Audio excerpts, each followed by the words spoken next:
Kay mayong buntag sa tanan. Ug salamat sa nanidot nga mensahe sa awit.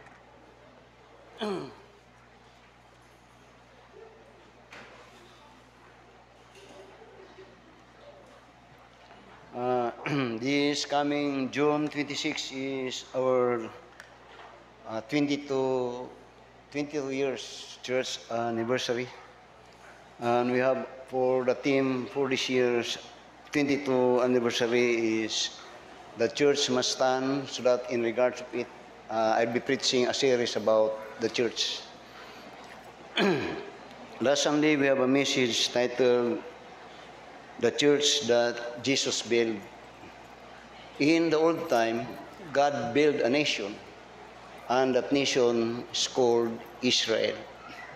And that nation Israel has started in Abraham, in which later he bore a child from Isaac, and Isaac, the 12 tribes, and one of it is Jacob, which is later on called Israel.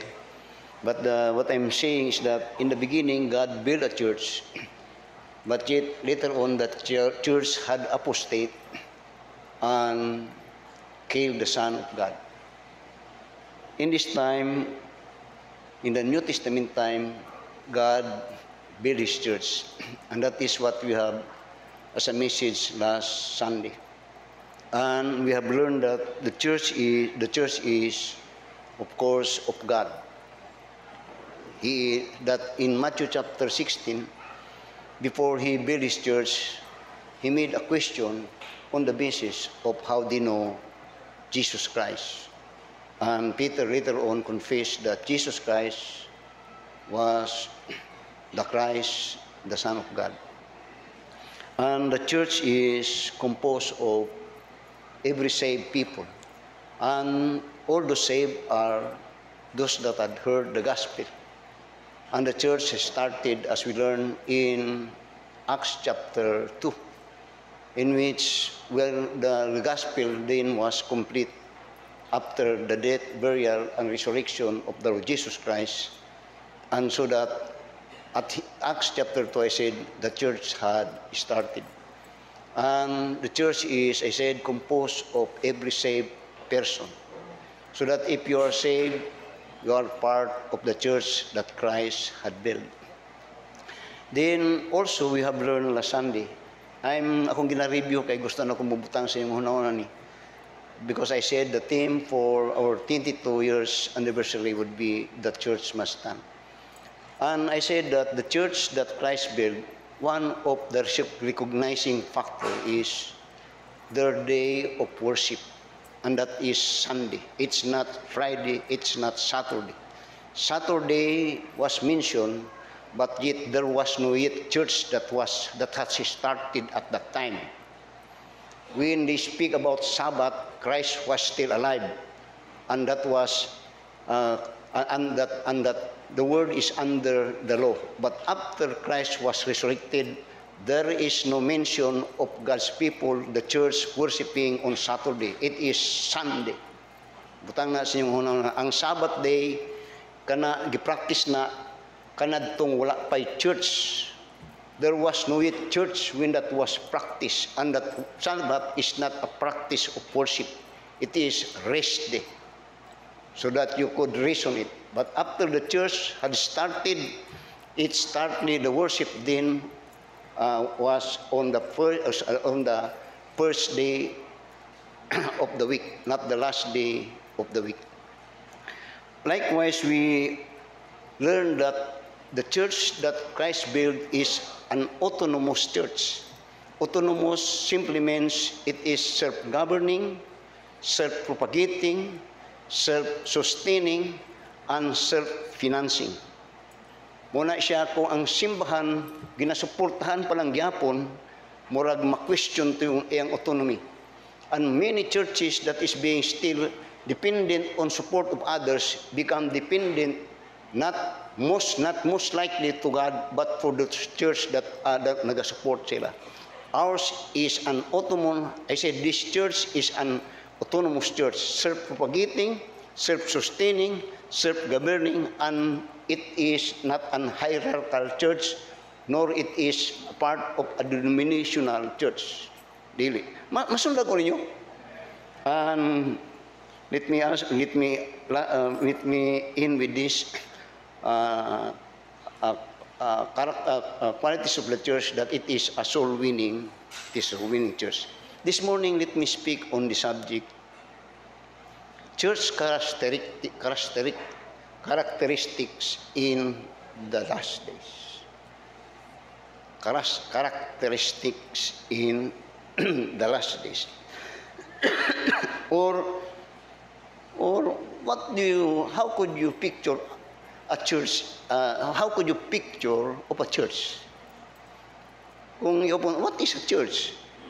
Or how do you recognize a church? Now, the word characteristic simply means the features or things that are visible and noticeable, in which speak or divulge a person or a thing. Characteristic could be a moral attribute of a person, and that is based on his ways. Characteristic of the church in the last days. Characteristics. Now, oftentimes when we speak about church, atong ginatanaw ang the beauty of the building, and of course the people that are in the building. Pero in the Bible, you will find this time in 2 Timothy, how Timothy described what is the characteristic of the church in the last days. Now, at the beginning, kung tanawin mo sa Book of Acts, when the church had started, it is a very beautiful church. The word one accord simply means, was mentioned many times, and not to speak about their unity in the faith. And in the early part of the church, these people not only are in unity, but purposely they gave their lives for the cause of the gospel, in which the Lord Jesus Christ had given the commission on Matthew chapter 28 and in verse 19 to 20, that says, "Go ye into the world and preach the gospel, and those that will believe will be baptized." So notice now in Acts chapter, in 2 Timothy chapter 3, from verse 1 to verse 9. Here we could find the characteristic of the church. Now, when we speak about the characteristic of the church, it simply means that the church doesn't mean a building, but the church is an organism which composed of believers, Christ believers, and that believers simply means people, persons.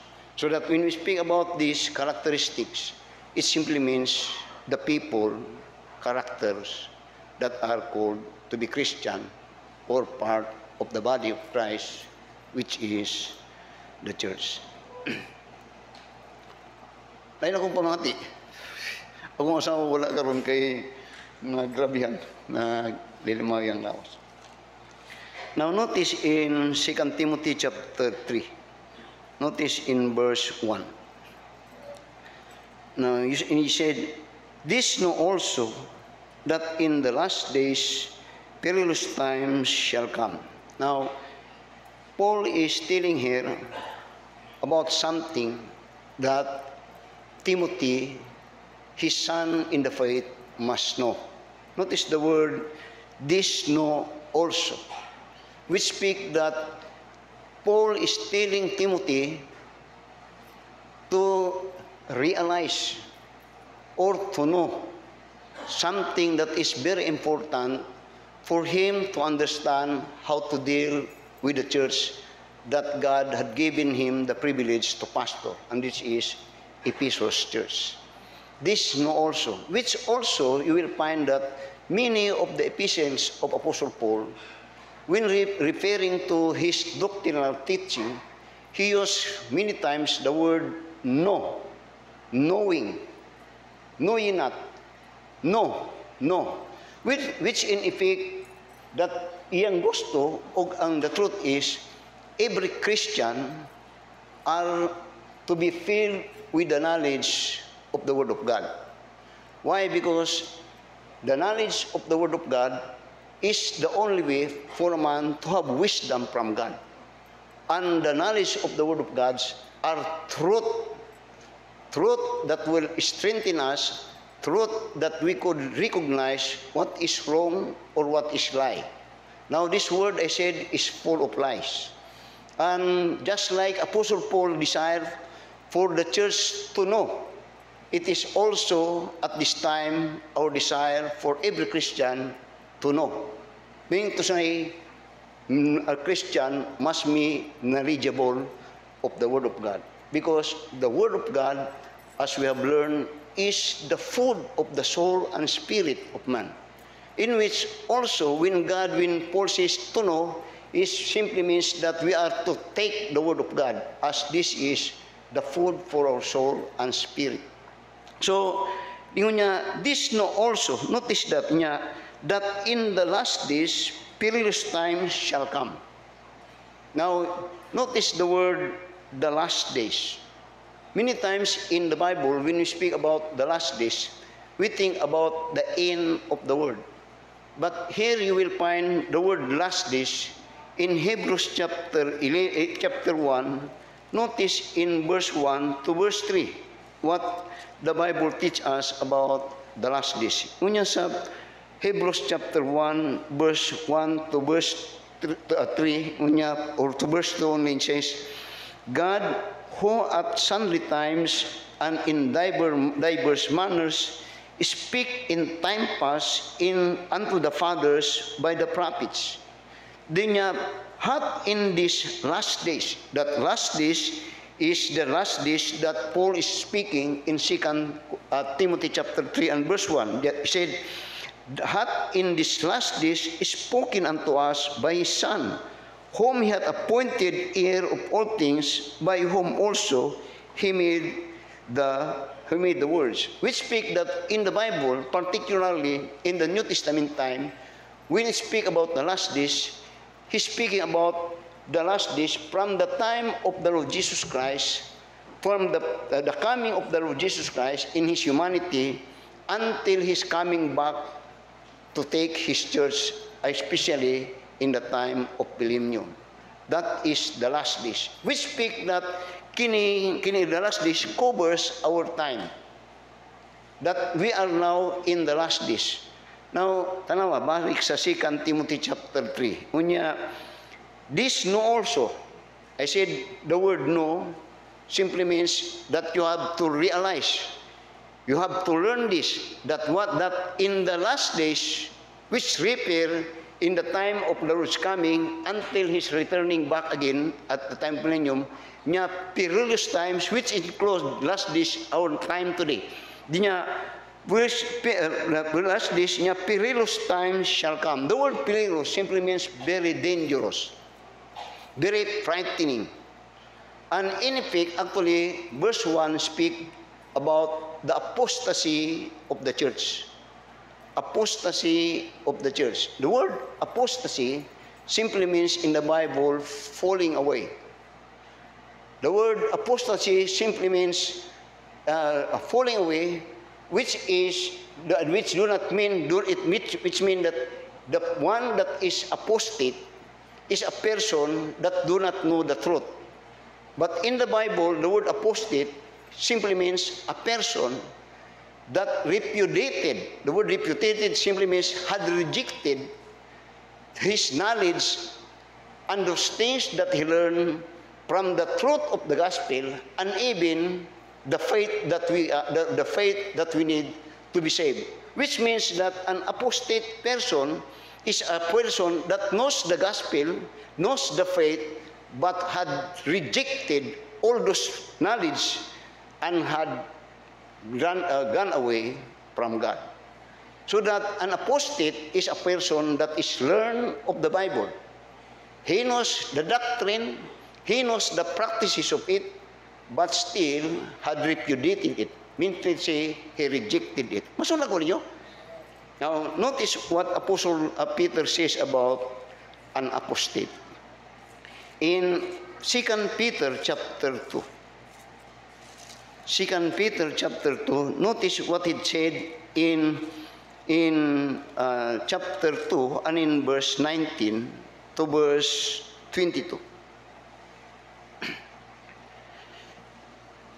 Characteristics of the church in the last days, or the characteristics of so-called Christians in the last days. Now notice in 2 Peter chapter 2 and in verse 20 to 21, notice how Peter described the word, the person that is apostate niya. For if after they had escaped the pollutions of the world through the knowledge of the Lord and Savior Jesus Christ, they are again entangled therein and overcome, the latter end is worse with them than the beginning. You understand that? For if after they escape of the word through the knowledge of the Lord and Savior Jesus Christ, they had known, they had escaped, ganang term niya. But they have escaped, but what they did? They returned, notice in verse 21, they returned back din niya, for it had been better for them not to have known the way of righteousness than after they have known it to turn from the holy commandment delivered unto them. They have supposed to be escaped. Now, ingani. In the Old Testament, when after Israel had escaped or was delivered or was redeemed from slavery to in the hands of Pharaoh or in Egypt, there were times that they asked Moses to spy out the land, and after they had spied out the land, they had seen they had seen the promise of God was true. They had seen that the land was very fertile and flowing with milk and honey. But when they see the giants there, they apostate. They rejected God and refused to enter the land. Masumlang ko ninyo? They know it. They even says that the land indeed was flowing with milk and honey. But what they did, they repudiated the word of God. They rejected it. That the rejection is that they oppose and they rejected what God says to enter into the land. They do not want to enter the land. Why? Because they think of themselves that they are not able to conquer the enemy. They had forgotten that it is God that will eventually fight for them, because He had promised them that they will enter and possess the land. So, dinis ka kang Peter karon, iyang ginaistoryahan ni. They had known the truth. They even says, malito sila, malito atong kanadto. But later on, when they're subjected to the trial of their faith, they want to return back to where they belong again. So notice in verse 22. 2 Peter chapter 2 and verse 22. But it is happened unto them according to the true proverb. That dog is turned to his own vomit again, and the sow that was washed to her wallowing in the mire. Now an apostate, though he learned the truth of the gospel, though even for a time he believed that faith is the only way for his salvation, but an apostate person actually is never saved. He is not saved. Dili siya luwas. Though he had that, mo ni karon ang usay very dangerous. Kay daghang mga, para sa atong simbahan, na grabe ang mga pagtudlo di sa atong simbahan.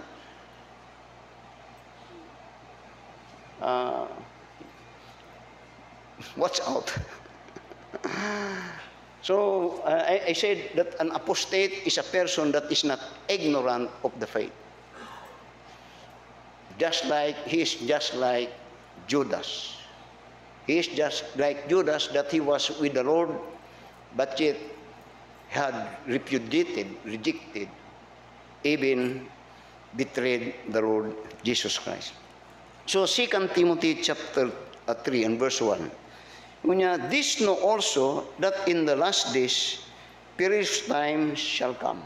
There would be falling away. Now nga ni, oftentimes when we think about the ministry and the work of the church, makita ba yun ni mo nga kung magtanaw ka, abi ni mo kusog kayo mga lihok sa simbahan. Daghan na kayo mga Bible school. To be honest, gani, daghan na kayo mga simbahan. Sometimes, we believe nga nagakakusog ang kwan. But later, but if you try to examine and learn the truth in the Bible, it is not. And this is very sad. This is very sad. So, Timothy, when he wrote this particular epistle, 2 Timothy, you will find that this is the last one word or the last one song or the last words of Timothy. Later, he will be putlon ang iyang, he will be martyred. Putlon yang liyo. What I'm simply saying is that when he is saying it, when he wrote it, he's telling that we are to be very aware. This know also. That in effect, he's telling even for us individually to examine ourselves. And that what it is, it says that we are to examine ourselves whether we be in the faith. Kung nabagyod ta sa tinuod nga pagtuo. Now, you see, either you like it or not, we all will die. And we all know that after we die, there is a place for our souls. Doon na tayo padulngan, either heaven or hell. We know that. And of course, if you are a learned person, and even those unlearned person, there is no person that wants to in his life and suffer in hell. I mean to say, each one of us, even kung dili nimo gusto, pero kung mamatay ka nga wala kay Kristo, kadtong mga nabuhi nga mutungod sa mo dito sa lubnganan, magampog musulti o mangandoy nga unta moadto kag langit. I'm speaking about salvation. So Apostle Paul, when he wrote this, 2 Timothy chapter 3 verse 1, he is in effect telling us, I said, to examine, I myself, yourself. If either, kung naa ka ani nga dapit nga characteristic of an apostate is a person that knows that the doctrine, knows the faith, many times bright ni siya, pero he is not saved at all. So, I said, mo-examine ta, either we are in the faith, we are saved, then if you are not, then be saved. Kaya I said, either or not, do na tayo padulngan after this life. Now, let us examine the characteristic, church characteristics in the last days. Mga church growers, I mean. Ano sa verse 2? Nya, for men shall be lovers of their own selves, covetous, boasters, proud, blasphemers, disobedient to parents, unthankful, unholy, without natural affection, truce breakers, false accusers, incontinent, fierce, despisers of those that are good, traitors, heady, high-minded, lovers of pleasure more than lovers of God, having a form of godliness but denying the power thereof, from such turn away. Now, atong tanawon daw, first characteristics of an apostate, unya, lovers of their own selves.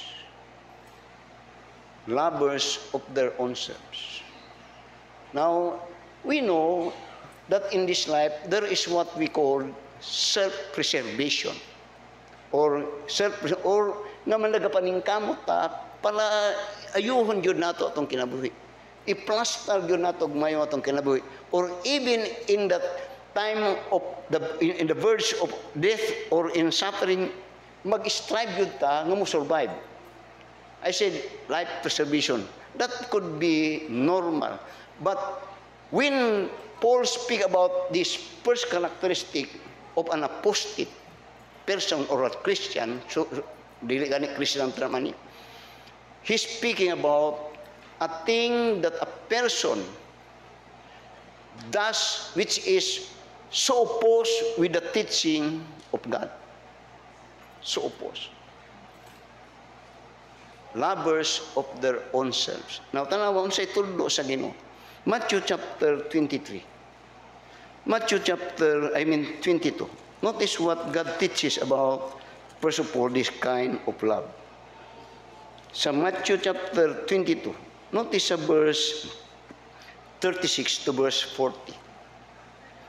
Ingon niya, 36, this lawyer, this is a lawyer, I think yes, a lawyer that asked the Lord Jesus Christ, and this is what said, Master, which is the great commandment in the law? Then said, Jesus said unto him, Thou shalt love the Lord thy God with all thy heart, and with all thy soul, and with all thy mind. Now, this is the first commandment, this is the first and great commandment.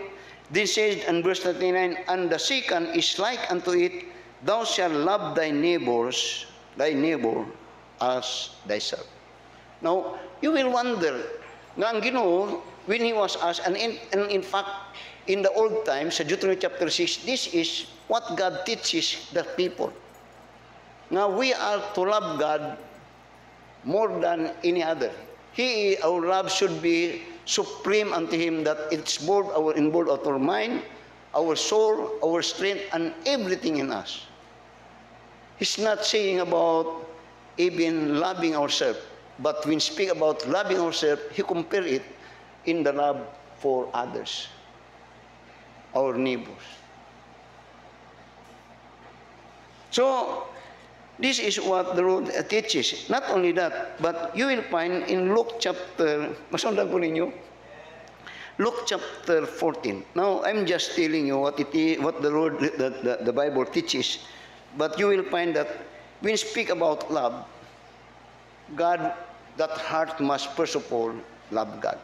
So in Luke chapter 14, notice in verse 25, again to verse 26, to verse 27. Unya, and there went great multitudes with him, and he turned and said unto them, If any man come to me and hate not his father and mother and wife and children and brethren and sisters, yea, and his own life also, he cannot be my disciple.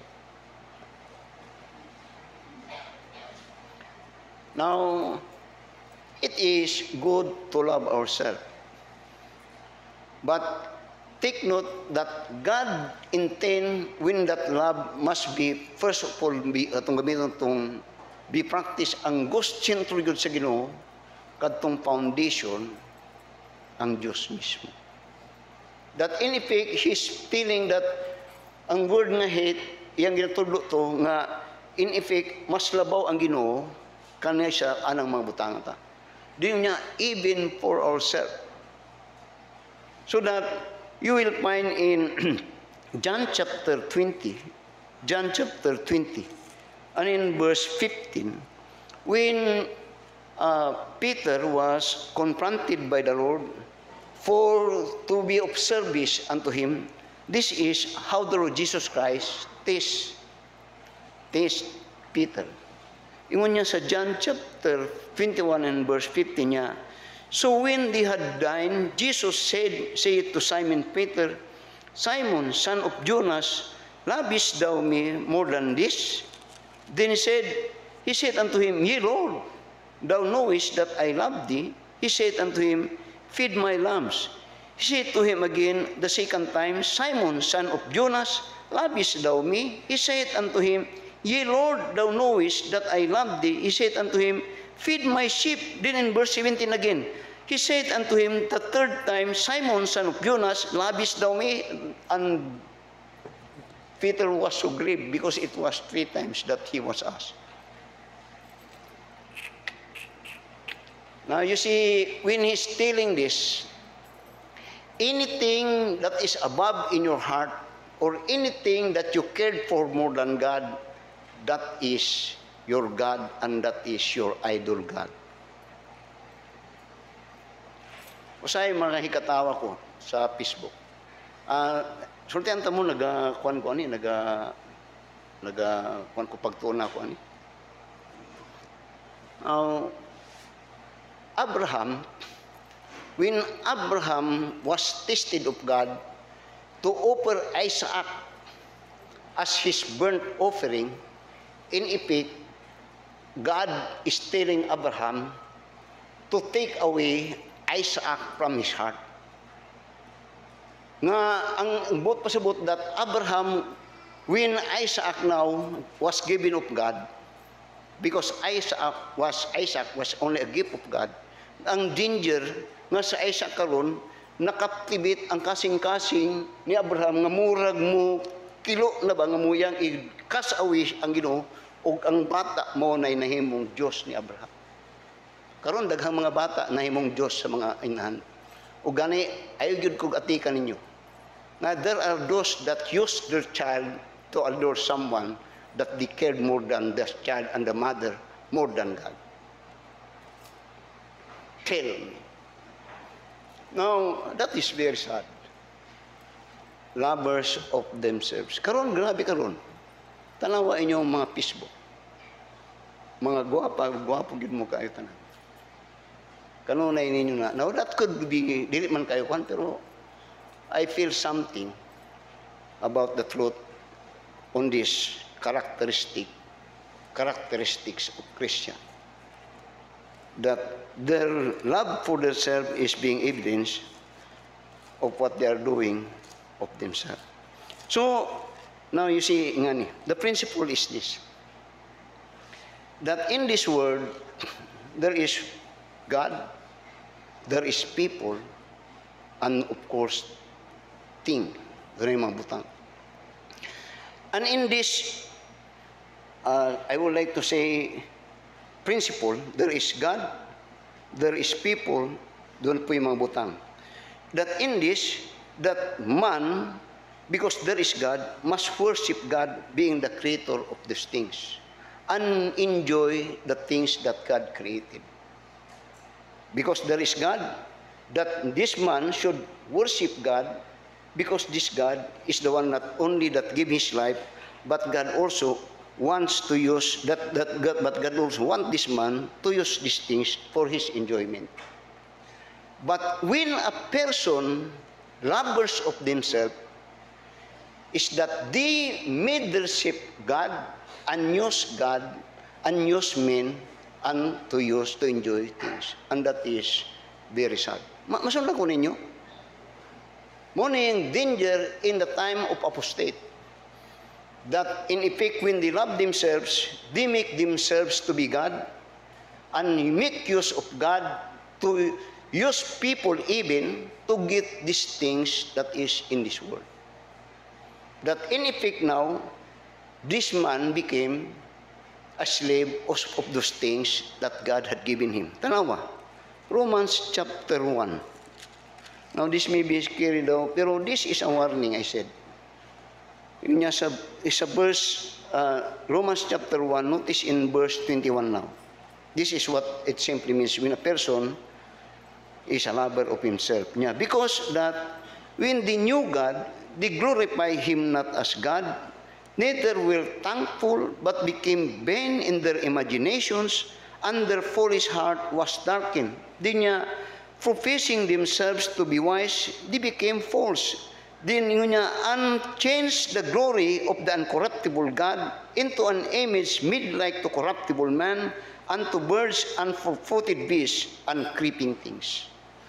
So that as a result niya sa verse 26, wherefore God did also give them up unto uncleanness through the lust of their own lust, to dishonor their own bodies between themselves.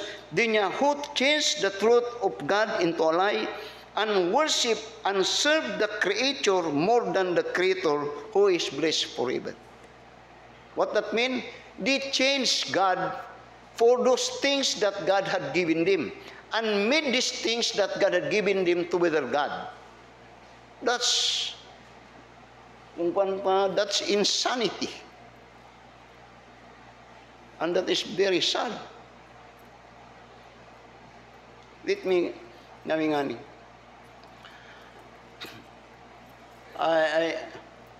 Karong 20 o karong 17, I am invited. 17 is Friday. I invited to mag-overnight sa beach. Pero ang Saturday, doon prayer man na. Then I said sa akong asawa, kung maulian siya nga, mo ta. Pero pagka alas 5 sa buntag, muuli ta kay doon prayer man nato diri sa Sabado.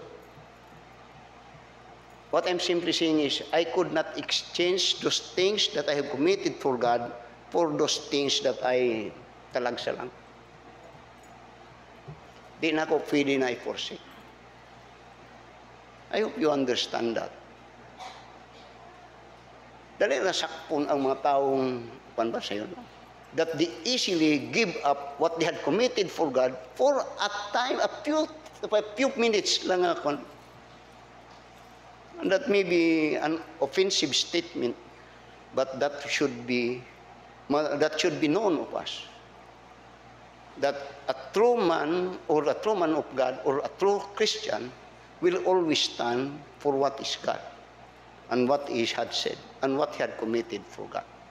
Para school sa choir, when I committed sa choir when I was my member nyo, hantod nga na pastor ko, wag yun ko ning undangan na. Sa tanang commitment na ko din sa simbahan, never did nga akong gibuyan na. Hantod karon nag-attract distribution ko. Akong asawa kay balo na siya. Na kung there time mo sa mag-separate ko sa mga min, pero mo pag-abot og Sabado, akong kay balo siya ako anything that I have committed for God. Never did that I exchange it for a thing all the time. Lovers of themselves. Now tanaw sa verse 2.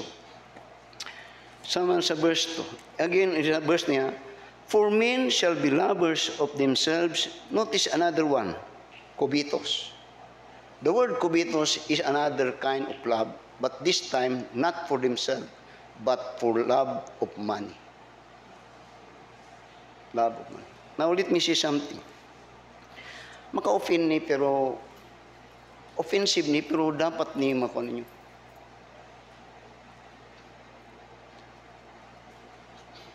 Ayaw mo ni akong ginasulti sa simbahan.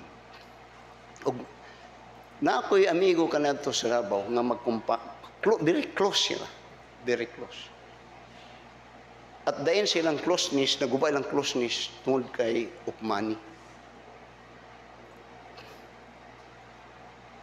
To the effect na ang usaning abroad ang pamilya tungod kay di niya gusto makita itong iyong amigo. Nga nagkahulam siya nga wa niya bayran.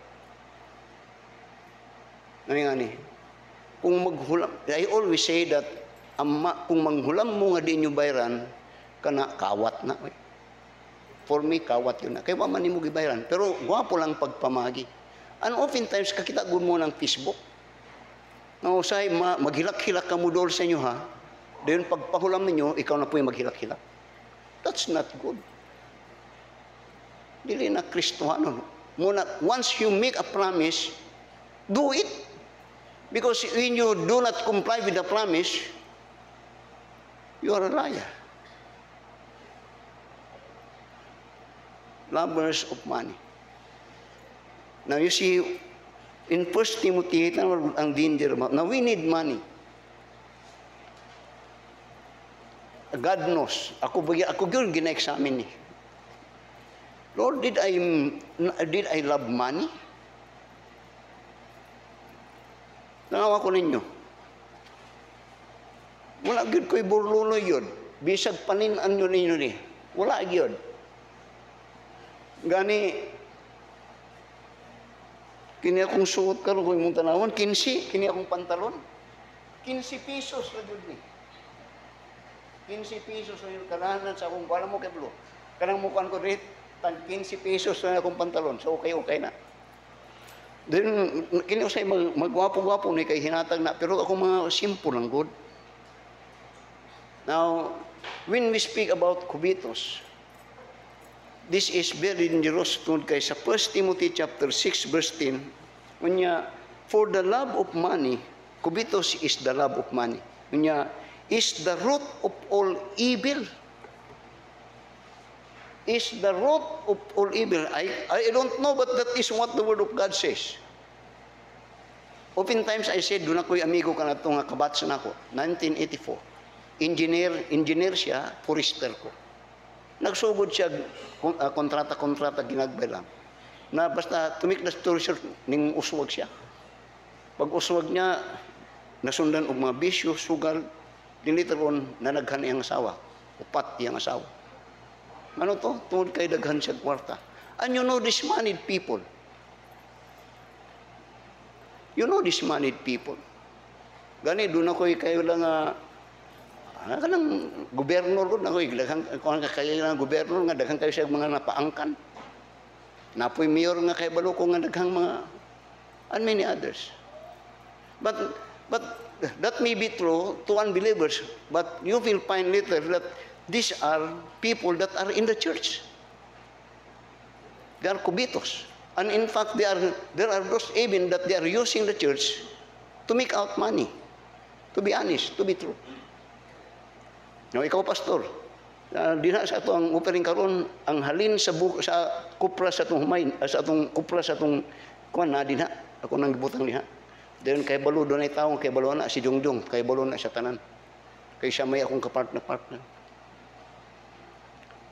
Covetous. Now we need money, but you see, money is a good servant. But be careful when money possesses you. He will be a very tyrant master. Then say makasultik, makadungog kong tao, mamatay naman ta kung walay kwarta. Wala pa ko kadungog tao namatay nga walay kwarta. O kasagaran, na daghang mga kumplena, pero buhi man ta. Now, I'm speaking about these characters of people that Timothy says, know this. These are their characters. But men shall be lovers of themselves, covetous, boasters. Now, notice that word boasters. You see, when a person want to boast, he always make things, mga possess niya, para to boast someone that he is somebody. Doon kasagaran para gito ba, mga inutang, para masorting ako na siya. Oh my.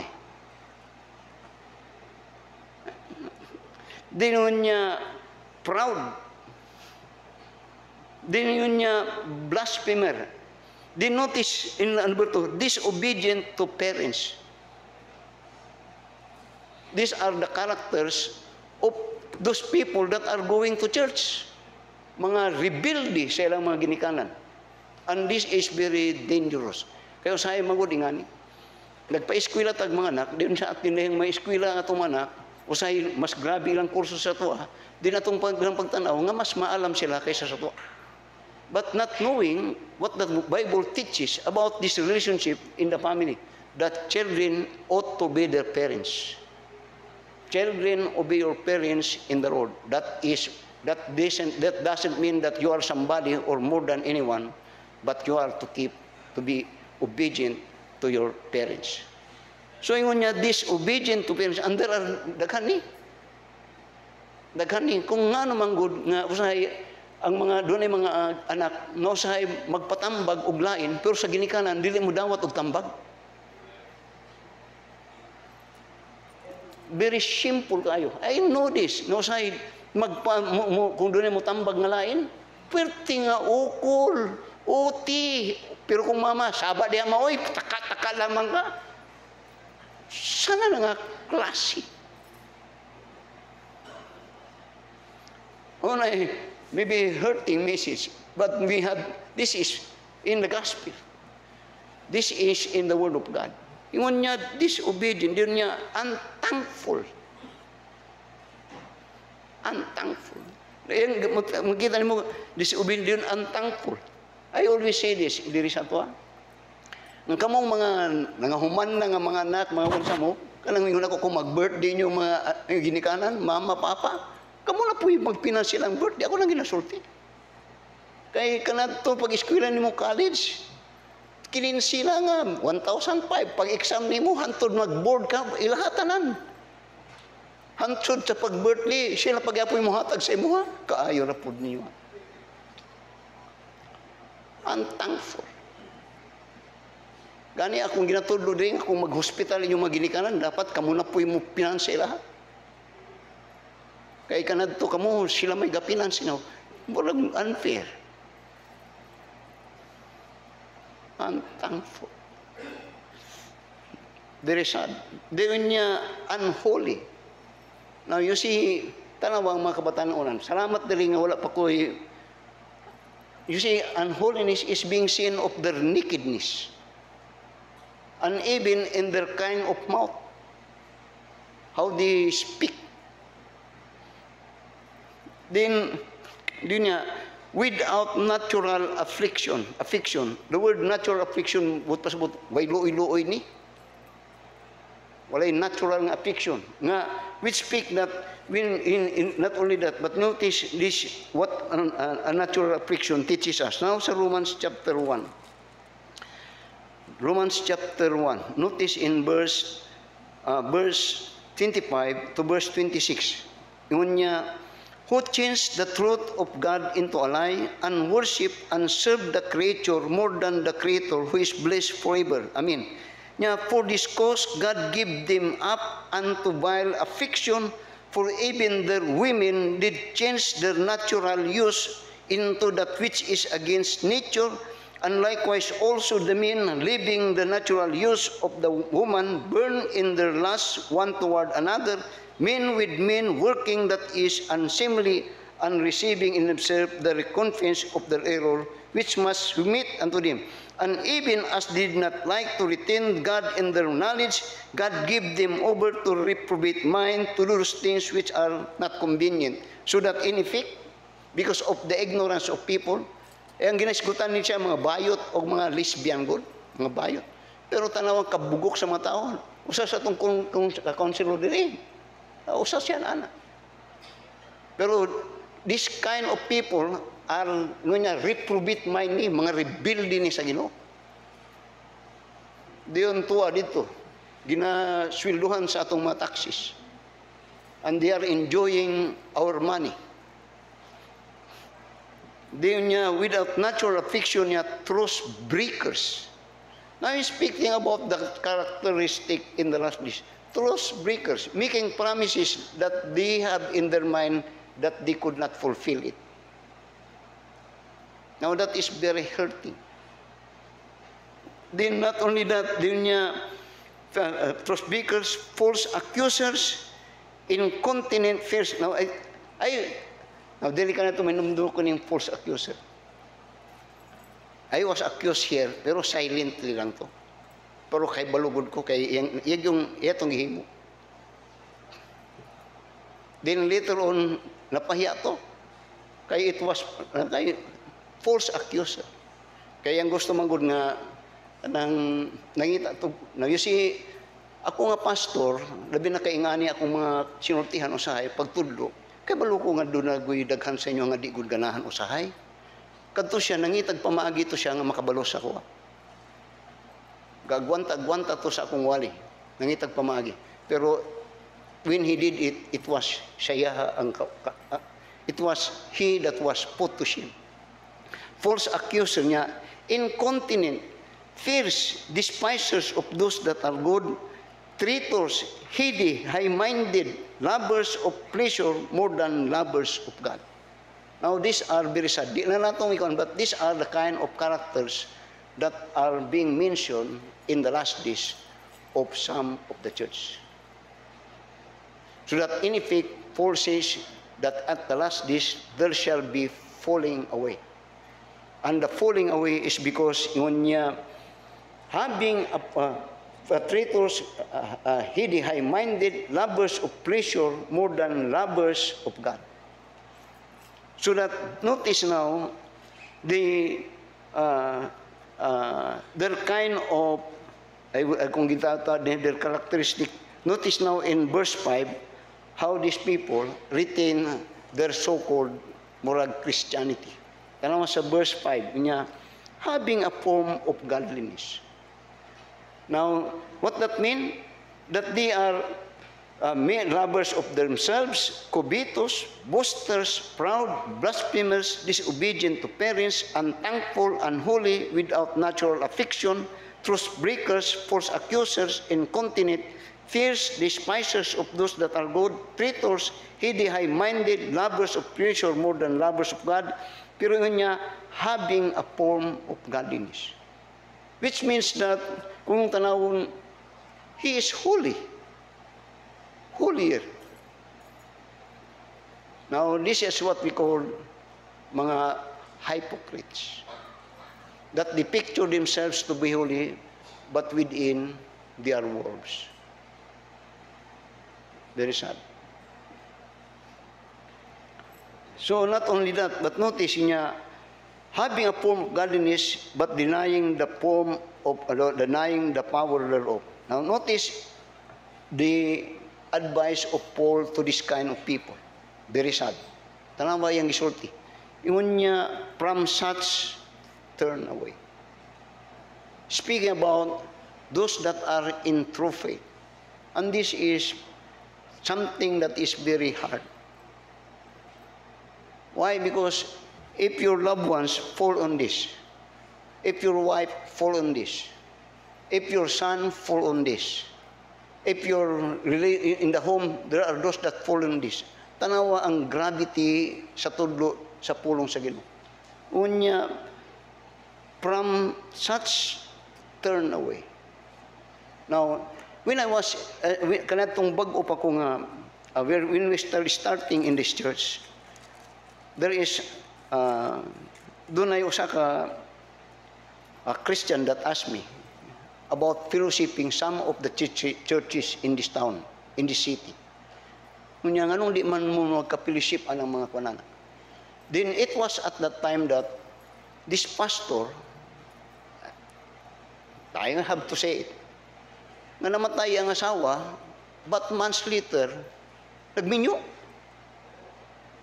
Months 2 months. Basta bago orang yun. Then, samot nga samot nga ning dako ang wall of separation between me and that person. And even some pastors here. Now, dili ko nagakuan nga, pero when I did it, my reason is this, tanawa. 1 Corinthians chapter 5, and in verse 11 to verse 13. Now, I'm teaching about the Word of God. Dili ko nagahimo-himo og mga kwan. Pero notice what it teaches. Ingon niya sa 1 Corinthians chapter 5, verse 11 niya, but now I have written unto you not to keep company if any man that is called a brother be a fornicator. Doon niya, or covetous, or idolater, or a railer, or a drunkard, or an extortioner, with such an one, no, not to eat. Doon niya, for what have I to do to judge them also that are without? Do not ye judge them that are within, but them that are without, God judgeth. Do not therefore put away from among yourself that wicked person. Now, when I'm studying this, later in my as a pastor, kundi na ako ni kaya. Lisod ka ni. Kaya akong gusto, kay mudaghan man ang miyembro simbahan. Then what I did, then I said, Lord, I will preach as hard as I can. As far as you had taught, I will preach. Ikaw ang manilhig, ako ang magwali. Ang Ginoo ay magnilhig. And indeed, that what nahitabo na din sa itong simbahan. There are those that oppose me in this church.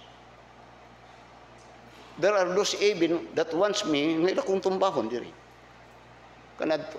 What God did, gipangkuha sila tanan sa Ginoo diri. Dili lang diri sa simbahan, diri sa tagom, gipalaya sila sa Ginoo.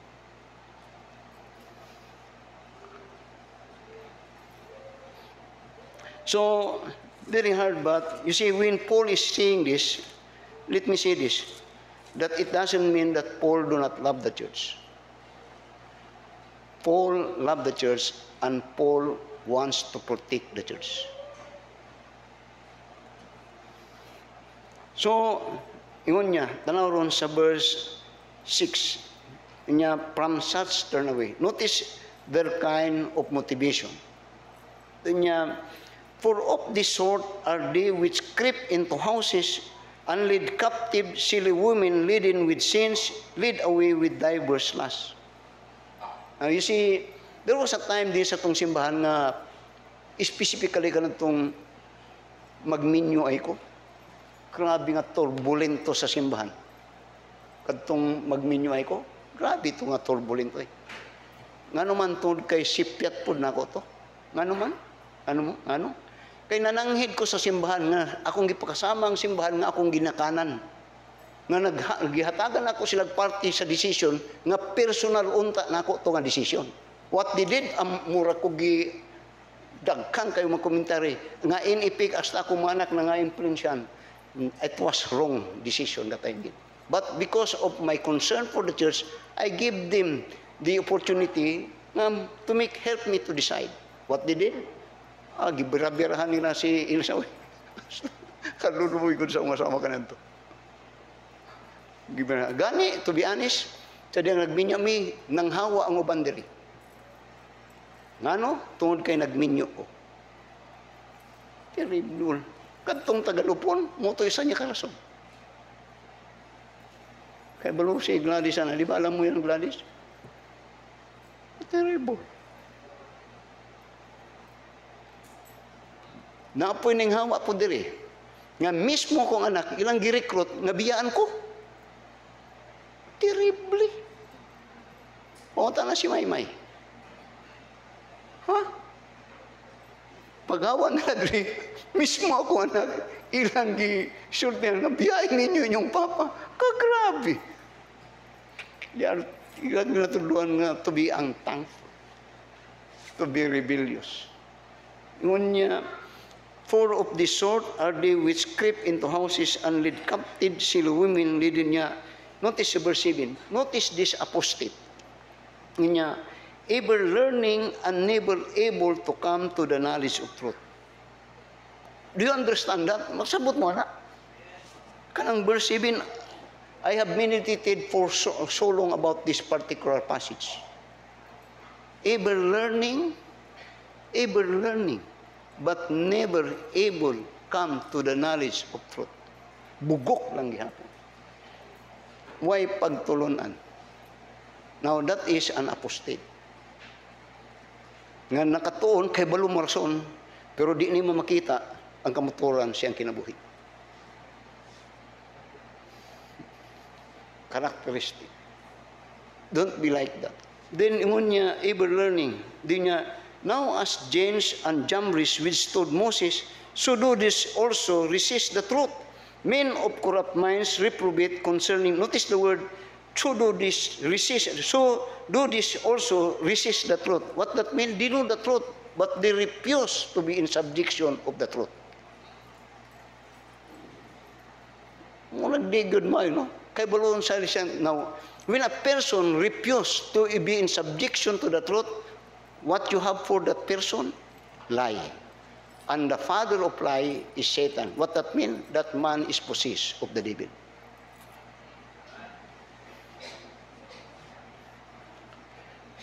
So, unya, Sudodus also resist the truth. Men of corruptible minds, nya reprobate concerning the faith. Reprobate. Dili lang reprobate, dili gahi. But reprobate simply means total unbelief or rejection of the truth. Total. Ug mao ni ang nagahitabo sa daghan nga kasimbahanan. Now, don't be just a church goer. Be a church doer. Word doer. For 2 Corinthians chapter 5, verse 17 says, therefore, if any man be in Christ, he is a new creature. All things are passed away. Behold, all things become new. There is a change in that person. Then let me close. Verse 9. Now, mu-close ko sa verse 9 kay mu-part to ko ani karong hapon. Sa hapon atong tanawon ang antidote, ang tambal aning apostasy. Last days niya, but this shall proceed no further, for their folly shall be manifest unto all men, as theirs also was. What that mean? It will be known. It will not go further. And in fact, the word go further means to say that when a person is apostate, he expecting something good. He is expecting that it is beneficial, but at the end, for his destruction. Now, let me close by this. Be sure that you are saved. Ask yourself whether you be in the faith. Do you love God? Or do you love yourself, even others? Now, I said many times in Ani, I have come to the point that many times in my prayer, sometimes I started with saying, I love you, Lord. And even in with saying, I love you, Lord. Learn to love God. Or else, tanawa, sa 1 Corinthians chapter 16, and I have read this many times. Now, when I said, I learned to love the Lord, God knows that. Because I always, listen, I am so sensitive of God's working upon my life. Sensitibo kayo ko, ako nang ginapanid-an yun ang Ginoo sa akong kinabuhi. Ako yung ginapanid-an. At the end, I could say that, Lord, thank you for working. Thank you for working in me.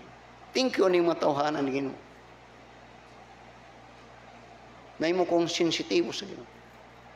That every bisag unsang mga sitwasyon akong ginatanaw kini buhat nimo, Lord. Pastor, kung naa kay gisakitan ka, Lord, even karong buntag nagaampo kog pasaylo sa Ginoo. My wife is not here. Wala siya diri.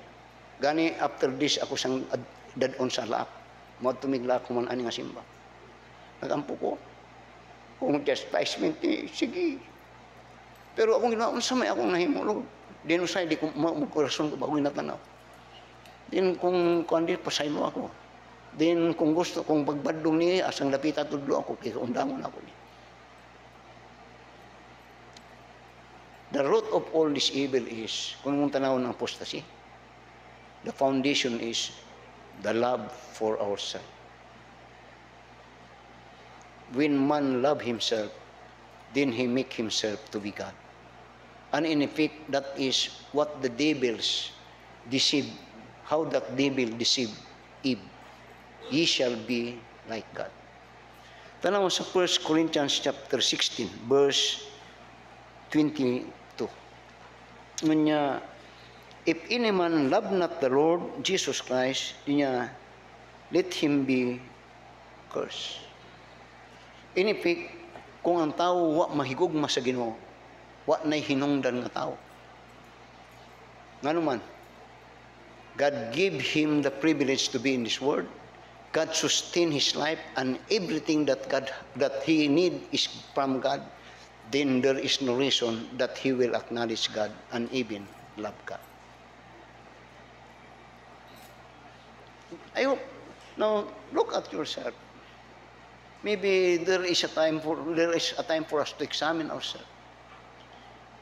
How do you treat God and how do you treat yourself? Let us all stand up and let us pray. Oh, dear Heavenly Father, Lord, salamat sa manindot nga pahinumdum niya sa imong pulo. It is always good for us to, Lord, tanawon ang tanang mga pagtulunan diya sa imong pulo. And it is good for this time that we are being warned and being informed. As Paul had said to Timothy, this know also, that every one of us must know, must realize the characters of the church in the last days. I mean to say, those that are professing as member of the church. You know, it is a good thing for us to examine, and if there be anything as we are, as we examine it, then help us to repent. Help us to ask for forgiveness, because you have promised that God's people could not sin.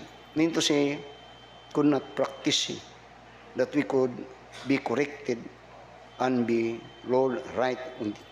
Because you have certainly said that they will be known, that their end will come. So bless as you're blessing the message. Again, Father, I pray in Jesus' name, amen. Now, if you're not saved, you need to be saved. If you are saved, first of all, thank God. And practice to say that you love God. For it is saya, tanan gikan saya, and even He suffered for our salvation. My faith looks up to Thee, the Lamb of Calvary, Savior divine.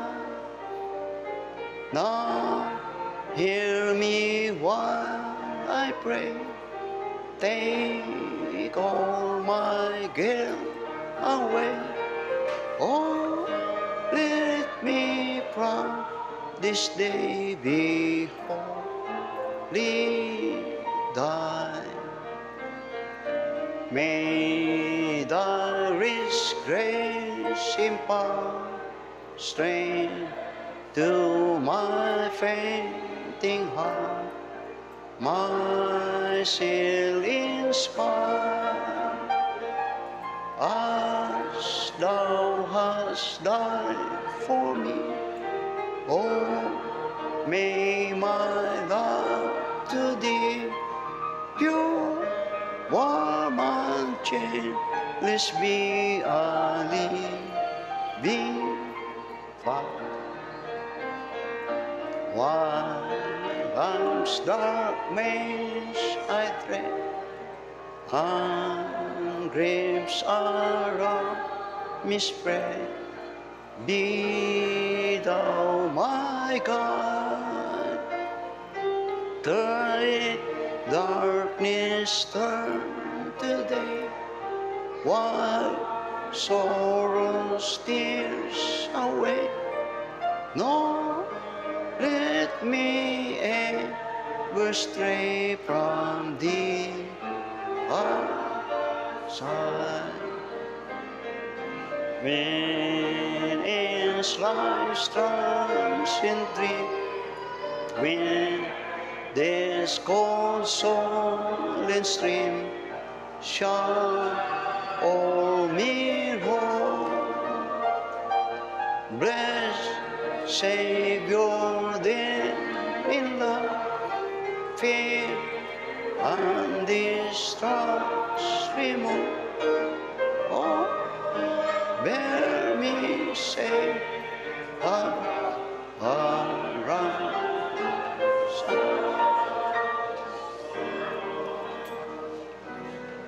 Okay, before we close, one of our friend pastors sa Surigao, sa Bislig, was hospitalized in Davao. The brother of Ma'am Diling. Nasa daw siya sa Davao Disod o need some financial assistance. Nga ni, ayaw lang mo kalain ha. Kasagaran, basta akong pamilya ma-hospital, wala ako nag-special offering. Timanin niyo na. Pero kung naong ka mo, ako tamong pa-special offering. Pero sa akong personal nga pamilya wala. Dili ko nagapa-special offering. Akong apo bagura. Hapit usa ka gatos. Pero wala ko nanandog sa inyo. Pero kung kamo, that is partida na ako sa inyo.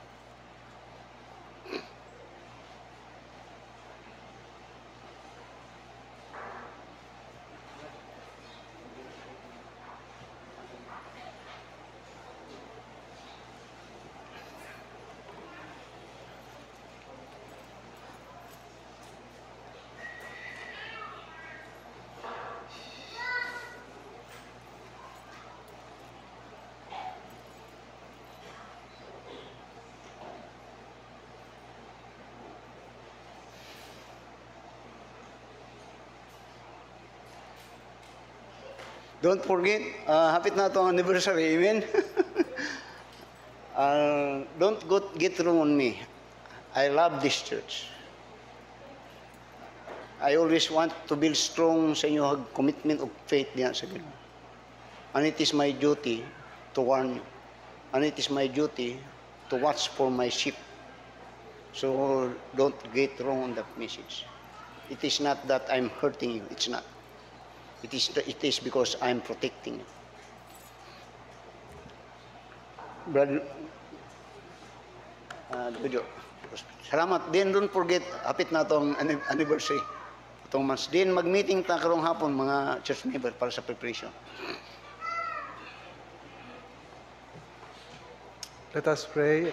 Amahan nga langit noon, Diyos, makagawang sa tanan dalay kong kanin ka. Tuhon, Ginoo Lord, ug dako among pasalamat, Ginoo Lord, sa mga pulong, mensahe nga gihatag kanamo, mga espiritual nga pagkaon sa alang sa among kalag. Aron kami matarong, Ginoo Lord, diha sa imong tiilan. Aron kami ma-comfort, aron kami ma-challenge, ug aron kami ma-correct, Ginoo Lord, Father God. Daghang salamat sa mga pagwali sa imong pulong, sa mensahe, ug padayon namong pag-ampo nga kini amahan ma-apply namo sa among mga kaugalingon, i-impose namo kini aron kami magmalig-on diha kanimo. Daghang salamat usab sa kang pastor, Ginoo Lord, Father God, nga imo siyang gitudluan, gigayahan, gihatagan nimo kusog ug gahom sa pagwali sa imong pulong. Among pag-ampo amhang ko si Madam Elsa, Ginoo Lord, sa iyang balatian nga ayuha siya usab, Ginoo Lord. Maingon pa man amahan ang imong mga katawhan nga nay balatian, gihinumdum namo si Brother Willie usab, Ginoo, sa iyang balatian, Ginoo, tabangi usab siya. Dugang grasya ihatag kaniya og comfort despite sa iyahang gibati sa iyang lawas, Ginoo Lord. Among pag-ampo sa amahan ko, pag-auban ni imong mga katawhan samtang kami magapamauli, ibalik kami unyang hapon dinhi sa imong iglesia sa lain na pong ang sa amo ang pagsimba di kanimo. Kining tanan amahan among giampo gisarig pinagi sa ngalan sa among Ginoong Hesus Kristo. Amen.